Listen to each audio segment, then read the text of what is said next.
Breaking news చూస్తున్నాం. గన్నవరం మాజీ MLA Vallabhaneni Vamsi అరెస్టుకు పోలీసులు రంగం సిద్ధం చేశారు.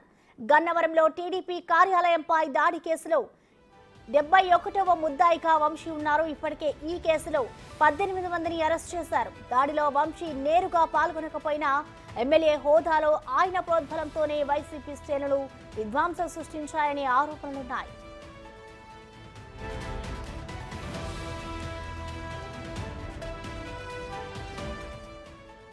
మొన్నటి వరకు వైసీపీ ప్రభుత్వం అధికారంలో ఉండడం, దాదాపుగా వంశీ సొంత మనుషులుగా చెలామణి అయిన పోలీసులే కీలక స్థానాల్లో ఉండడంతో ఈ కేసులో ఎలాంటి చర్యలు తీసుకోలేదన్న విమర్శలు ఉన్నాయి. కూటమి ప్రభుత్వం అధికారంలోకి వచ్చిన వెంటనే వంశీ అరాచకాలపై ప్రత్యేక దృష్టి సారించింది. టీడీపీ కార్యాలయంపై దాడికి కారకులపై చర్యలు చేపట్టాలని పోలీసులకు ఆదేశాలు జారీ చేసింది. పోలీసులు గత నెల 9న బాపులపాడు ఎంపీపీ నగేష్ సహా 15 మందిని తర్వాత మరో 3 అరెస్ట్ చేశారు. ఇక మిగతా వారు పరారీలో ఉన్నారు.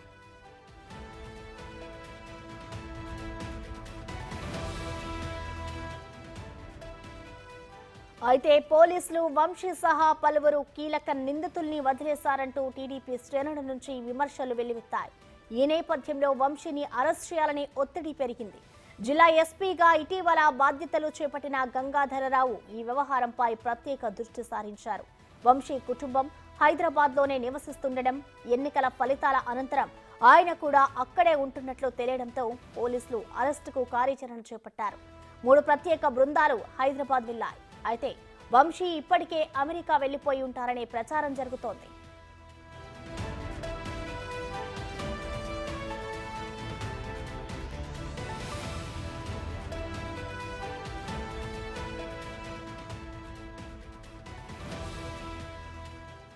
దీనిపై మరింత సమాచారాన్ని మా ప్రతినిధి శివ అందిస్తారు. శివ, చెప్పండి. మాజీ ఎమ్మెల్యే వంశీ అరెస్టుకైతే పోలీసు రంగం సిద్ధం చేస్తున్నట్లు తెలుస్తోంది.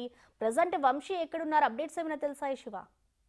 మొత్తం చూసుకుంటే గన్నవరం మాజీ ఎమ్మెల్యే వల్లభనేని వంశీ కోసం కూడా పోలీసులు గట్టిగా గాలింపు చర్యలు చేపడుతున్నారు. గన్నవరం నియోజకవర్గం తెలుగుదేశం పార్టీ కార్యాలయం ధ్వంసం కేసులో కూడా వంశీ కీలకంగా వ్యవహరించారు. వంశీ డైరెక్షన్ లో ఇదంతా జరిగిందని చెప్పి కూడా పోలీసులు అయితే అనుమానిస్తున్నారు. ఇప్పుడు ఈ కేసులో వంశీని ఇప్పటికే పోలీసులు నిందితుడిగా కూడా చేర్చిన పరిస్థితి కనిపిస్తోంది. ప్రస్తుతం అయితే ఆయన హైదరాబాద్ లో ఉన్నారని చెప్పి ప్రచారం జరుగుతున్నారు. వాస్తవానికి అతనైతే అమెరికా వెళ్ళిపోయినట్లు కూడా తెలుస్తా ఉంది. గత 20 రోజుల క్రితమే అతను ఇండియాకు వచ్చి, అలాగే అన్నవరం వచ్చి కూడా అతను తిరిగి మళ్ళీ అమెరికా వెళ్ళినట్లు కూడా తెలుస్తోంది. దీనికోసం వంశీకి సంబంధించి కూడా రప్పించేందుకు పోలీసులు ప్రయత్నాలు చేస్తున్నారు. మరొక వైపు హైదరాబాద్ కేంద్రంగా వంశీ నివాసం ఉంటున్నాడు కాబట్టి ఇప్పటికే వంశీని అరెస్ట్ చేసేందుకు మచిలీపట్నం జిల్లాకు సంబంధించిన పోలీసులు దాదాపుగా 3 బృందాలుగా హైదరాబాద్ చేరుకొని అతని కోసం గాలింపు చర్యలు అయితే చేపట్టినట్టు తెలుస్తా ఉంది. మరి వంశీకి సంబంధించి ఇప్పటికే అరెస్ట్ చేస్తారా, లేకపోతే ఆయన ముందస్తు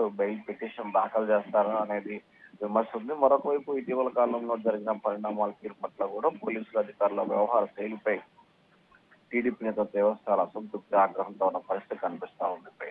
ప్రసన్న, శివ, చూసుకుంటే ఇదే కేసులో వల్లభనేని వంశీతో పాటు ఇంకా ఎవరెవరిని అరెస్ట్ చేసే అవకాశం ఉందనుకోవచ్చు?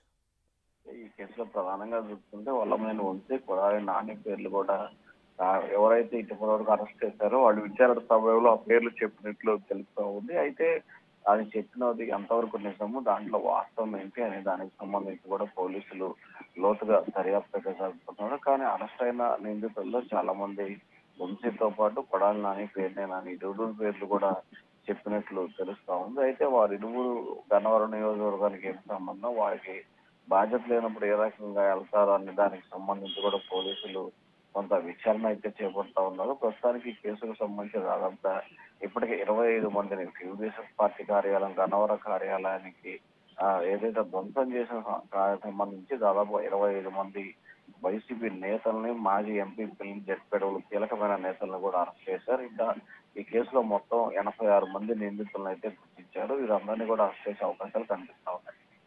Thank you Shiva.